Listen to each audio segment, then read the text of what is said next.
तो चलिए आज हम पढ़ने वाले क्लास 10 का मैथ है पहला चैप्टर जिसका नाम है वास्तविक संख्या यानी कि रियल नंबर। ये लेक्चर 2 है। इससे पहले लेक्चर 1 प्लेलिस्ट में पढ़ा हुआ, अगर आप नहीं देखे तो जाकर के देख ली।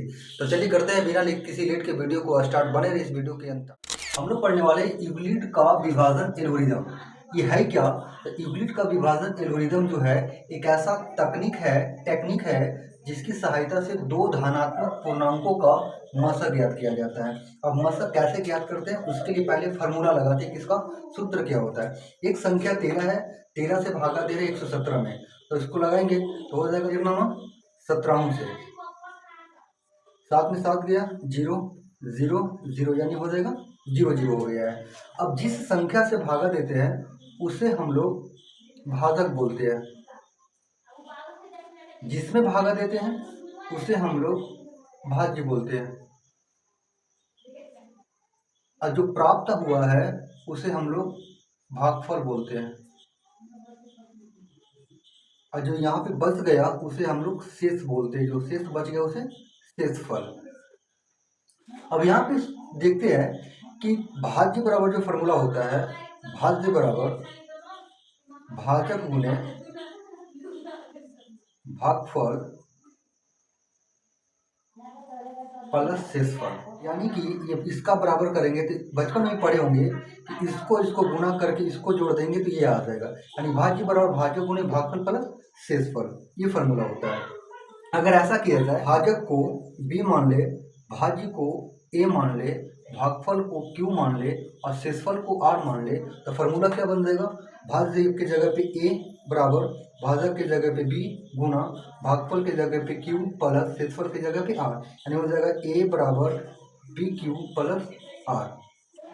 ये होता है फॉर्मूला। अब देखा जाए कुछ शर्त है। शर्त ये है कि शेषफल जो होगा, यहाँ पे शेषफल जो होगा ये हमेशा चाहे तो 0 आएगा, चाहे ये 0 से क्या आएगा बड़ा आएगा। यानी शेषफल जो होगा 0 होगा चाहे 0 से बड़ा होगा। इसका मतलब ऐसा अगर लिखे 5 लेस 6, इसका मतलब है कि 6 बड़ा है। अगर लिखे 5 लेस देन 6, इसका मतलब है कि 5 6 से बड़ा भी हो सकता है और बराबर भी हो सकता है ना। तो इसका मतलब होता है बड़ा भी बराबर भी। तो शेषफल जो होगा हमेशा 0 से बड़ा होगा चाहे 0 के बराबर होगा। दूसरा शर्त यह है कि शेषफल जो होगा भाजक से हमेशा छोटा होगा। कैसा होगा? छोटा होगा। कौन छोटा होगा? शेषफल छोटा होगा। यानी कि अगर ये छोटा होगा इसका मतलब भाजक बड़ा होगा, यानी r से हमेशा भाजक क्या होगा? बड़ा होगा। कभी भी देख लीजिए, भागा दिए यहाँ 5 से 11 में, तो 5 दूना 10, 1 बचा, यानी यहाँ शेषफल कितना 1 आया है, जो इससे क्या छोटा है। कभी भी देंगे तो शेषफल हमेशा छोटा है। अब इन दोनों को जोड़ेंगे तो बनेगा 0 less than r less b बन जाएगा। एक है। इसका कहने का मतलब है कि r जो होगा 0 से बड़ा होगा चाहे 0 के बराबर होगा, लेकिन b से हमेशा क्या होगा? छोटा होगा। अब देखते हैं कि यूक्लिड का विभाजन एल्गोरिदम से मासा निकालते कैसे है। अगर इससे मासा निकालना है तो पहले आपको मासा भाग विधि द्वारा निकालने के लिए आना चाहिए कि भाग विधि द्वारा मासा कैसे निकाला जाता है। जैसे क्वेश्चन है 15 एवं 40 का मासा निकाले, तो भाग विधि द्वारा मासा निकलता है कि छोटा वाला संख्या से भाग देते हैं कितना में? 40 में, बड़ा वाला में। अब लगाएंगे 15 से 1 मरतबे तो हो जाएगा 15, 2 मरतबे लग सकता है, 15 से 2 मरतबे, 15 दूना 30, 0 से 0 गया 0, 4 में 3 गया 1। अब इसके बाद क्या करते हैं कि जिससे भागा दे रहे थे अब उसी में भाग देना है। किससे भागा दे रहे थे? 15 से। अब 15 में ही भागा देना है। 10 से लगा 1 मरतबे, 10 एकम 10, बचा कितना? 5। ये प्रक्रिया कब तक चलते रहेगा? जब तक चलते रहेगा जब तक कि शेषफल क्या ना आ जाए? 0 नहीं आ जाए। अब किसमें भागा देंगे? तो 10 में भागा देंगे।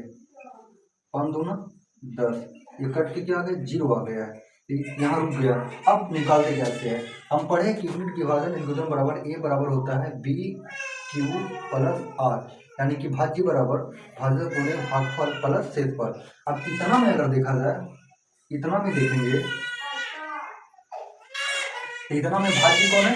इतना में भाज्य 40 है बराबर, इतना में भाजक कौन है? तो 15 है गुना, इतना में भागफल कौन है? 2 है प्लस, इतना में शेषफल कौन है? 10 है। ये पहला स्टेप हुआ। दूसरा स्टेप में देखेंगे, कितना में देखेंगे, अगला ही है भाग वाला, इतना में अगर देखेंगे तो इतना में भाज्य कौन है 15 है, बराबर भागफल भाजक कौन है 10 है, भागफल कौन है 1 है, प्लस शेषफल कौन है 5 है। अब तीसरा भाग हम देखेंगे, तीसरा तो भाग यही है, इतना में देखेंगे, इतना में देखेंगे तो भाज्य कौन है 10 है, भाजक कौन है 5 है, भागफल कौन है 2 है, प्लस शेषफल कौन है 0। एक जीरो लिखे चाहे 4 जीरो, तो जीरो तो जीरो होता है। अब इसके बाद तो आगे है नहीं, तो यहाँ पे जो मतलब होगा वो यहाँ वाला होता है, यानी लास्ट का जो भाजक होता है वही क्या कहलाता है मशक कहलाता है, यानी इसका HCF मशक कितना हो जाएगा तो 5 हो जाएगा। अगला संख्या है कि 455 एवं 84 का हमें मशक निकालना है। अब यहाँ पे देखना है कि भागा किससे देना है, तो हम कर रहे छोटा वाला से, यानी 84 से भाग देना है कितना में 455 में। पहले हम भाग विधि द्वारा मशक निकालेंगे, कितना से लगा है तो 5 से लग सकता है, 4 पचे 20 और 25 40 है तो 42, घटाएंगे 5 में 0 गया 5, 5 में 2 गया 3, 4 में 4 गया 0। अब हमें किस में भागा देना है, जिससे भागा दे रहे थे यानी 84 में।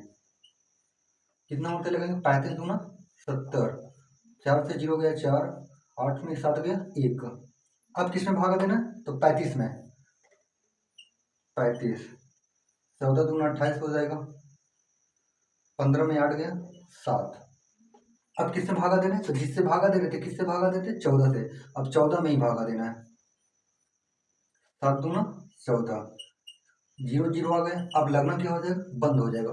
अब इसे यूनिट विभाजन के रूप में लिखेंगे तो कैसा लिखेंगे, फार्मूला होता है A बराबर बी क्यू प्लस आर, यानी बी गुना क्यू प्लस आर, यही होता है। पहला में देखना है कि इतना में कौन है भाज्य, कौन है भाजक और कौन है भागफल, कौन है शेषफल। इतना में अगर देखेंगे तो भाज्य कौन है 455 है, यानी 455, भाजक कौन है 84 गुना भागफल कौन है 5 प्लस शेषफल कौन है 35।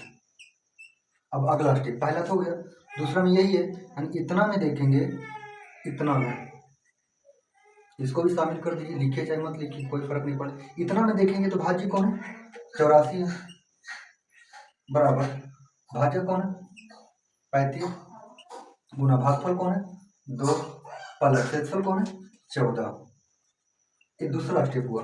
तीसरा बचा हुआ है, ये बचा हुआ है, यानी यहाँ इसमें देखेंगे हम लोग, इसमें देखेंगे तो भाज्य कौन है 35, भागफल कौन है 14, भागफल कौन है 14, भाजक कौन है 14, भागफल कौन है 2 प्लस शेषफल कौन है 7। अब इसमें देखेंगे, इसमें देखेंगे तो भाज्य कौन है 14, भाजक कौन है 7, भागफल कौन है 2 और शेषफल कौन आ गया 0 आ गया। अगर 0 आ गया तो कहानी खत्म। अब HCF कौन होता है, जो लास्ट भाजक होता है वही क्या कहलाता है HCF कहलाता है। लास्ट भाजक कौन है 7, यानी इन दोनों संख्या का HCF कितना हो जाएगा 7 हो जाएगा। अगला संख्या है कि वह संख्या ज्ञात कीजिए जिसमें 61 से भाग देने पर भागफल 27 तथा शेषफल 32 प्राप्त होता है। यानी कि हमें क्या करा, वह संख्या ज्ञात कीजिए जिसमें 61 से भाग देने पर शेषफल कितना था 27, भागफल कितना होता है 27, भागफल तो पता है 27, शेषफल कितना है 32। पता ये करना है कि 61 क्या है, सारा जिसमें 61 से भाग देंगे, यानी एक संख्या है जिसमें कितना से भाग देंगे 61 से भाग देंगे, तो भागफल जो होगा 27 आएगा और शेषफल जो होगा 32 आएगा। अब बताइए जिसमें भाग देते हैं उसे हम लोग क्या बोलते हैं भाज्य बोलते हैं, यानी हमें निकालना क्या है भाज्य निकालना है। और जिससे भाग देते हैं उसे क्या बोलते हैं भाजक, यानी भाजक कितना है 61 है। अब एक फॉर्मूला होता है भाज्य बराबर भाजक गुना भागफल प्लस शेषफल। भाज्य कितना है नहीं पता, यानी A बराबर बी क्यू प्लस आर, यही होता है। A कितना है नहीं पता, B कितना है 61 है, Q कितना है 27 है, आर कितना है 32 है। पहले गुना का क्रिया होगा, यानी 61 में 27 गुना करेंगे, 7 एकम 7, 7 42, 2 6 गुना 12 कितना आएगा 1647। उसमें 32 क्या कर देंगे, जोड़ देंगे, ये बराबर जो आएगा 7 2 9 4 3 7, 1600 कितना आएगा 79, यानी वो संख्या कितना होगा 1679 होगा। तो ये था इस वीडियो का लेक्चर 2। अगर आपको वीडियो अच्छा लगा हो तो इस वीडियो को लाइक करें, चैनल पे पहली बार है तो चैनल को सब्सक्राइब कर ले। वीडियो देखने के लिए बहुत बहुत धन्यवाद।